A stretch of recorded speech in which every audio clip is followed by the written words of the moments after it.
What is going on, YouTube? Fitness Kensho here. Today we're going over the dumbbell pullover. Now, dumbbell pullover, is it a chest exercise? Is it a lat exercise? Some people consider it a tricep exercise. Honestly, it's the same. It falls into the same category as the deadlift. Is it a back exercise? Is it a leg exercise? Which one is it? It's whatever you make it. In my opinion, I include the dumbbell pullover part of my chest because that's where I feel it the most. Yes, I do feel a stretch on my lats. Yes, I do feel tension on my tris every time I come up and down. But for me personally, it's a chest workout. I already filmed a little bit of the performance for me performing it, so as you can see, my chest is already pumped. So compared to my lats, right here, my lats are kind of pumped a little, but my chest is pumped already just from doing a couple, just to show you guys how to perform this exercise, right? So for me, this is definitely a chest exercise if you kind of channel your mind to actually engage your chest muscles, right? All right, so when you set up in the bench, you pretty much want to have the bench kind of like sitting on your rear delts, on your upper back. You don't want to keep the bench kind of your lower back because that's going to cause pain. So right on the upper part of your back is where you want to keep the bench, and you want to keep your chest up at all times. Keeping the chest up is going to help you engage the chest. So that's where you want to keep more of the focus in. So place the bench right in the upper part of your back, arch up, retract your shoulders, kind of like if you were benching. So this will put you in your strongest position, so that when you grab that weight and you're coming down and you're coming right back up, it gives you that strength to actually move that weight effectively. The tempo when performing these dumbbell pullovers have to be slow and controlled. And the reason why is because one, it's a lot of tension on your shoulder joint. If you come down extremely rapidly, I'm not gonna show you how to come down rapidly because honestly, I don't want to fucking injure myself recording a damn video, because then there's no more video for you guys, right? So fuck that. You just do the same tempo that I'm showing you guys in the video, right? Slow and controlled, because you don't want to injure your shoulder. Shoulder is very delicate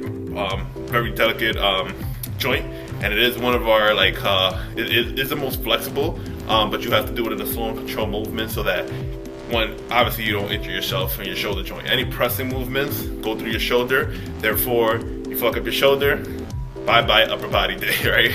So this is pretty much leg day every day for you guys, right?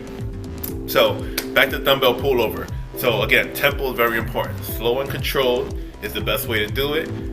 When you come up, you definitely want to think of squeezing on your chest.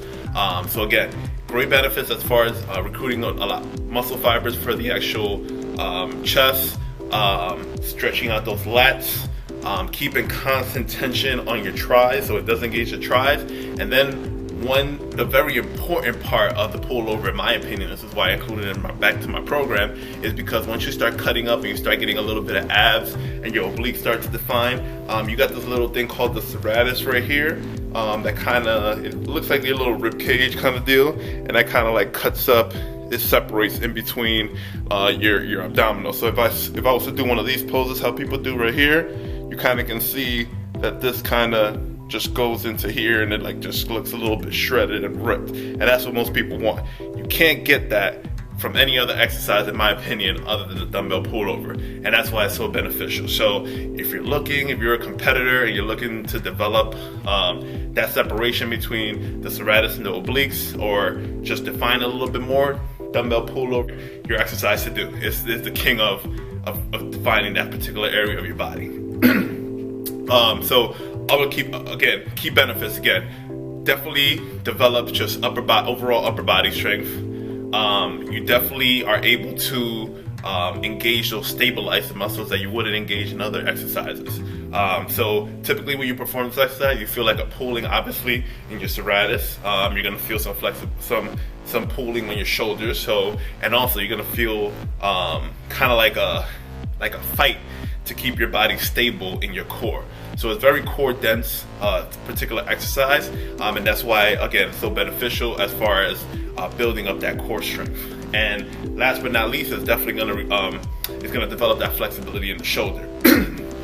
A lot of people, time after time, I have a lot of clients that typically can't do just a pretty much a freaking rear delt fly. Like their elbows just not flare out that way. They can only go this way. So technically when I have them do rear delt fly, they typically hit their lats because their elbows are still pointing towards their back instead of pointing to the rear delt. So if you want to develop maybe some type of flexibility in your shoulder, I would say definitely start off light with the dumbbell pullover.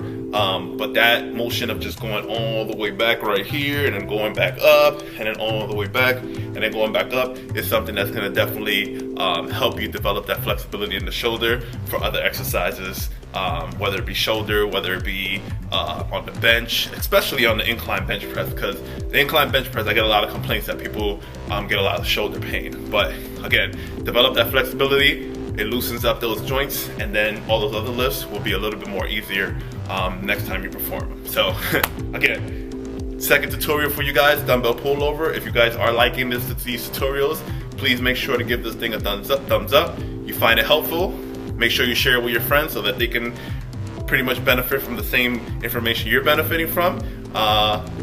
Comment below what you guys want to see next. Again, I'm going through all my program, and I'm going through the exercise that I think that are going to be the most difficult and that need the best explanations as far as for you guys to execute, as far as how to perform each exercise, what's the tempo, and what's the why I'm telling you to do the exercises the way I'm doing them. And I'll see you guys in the next one.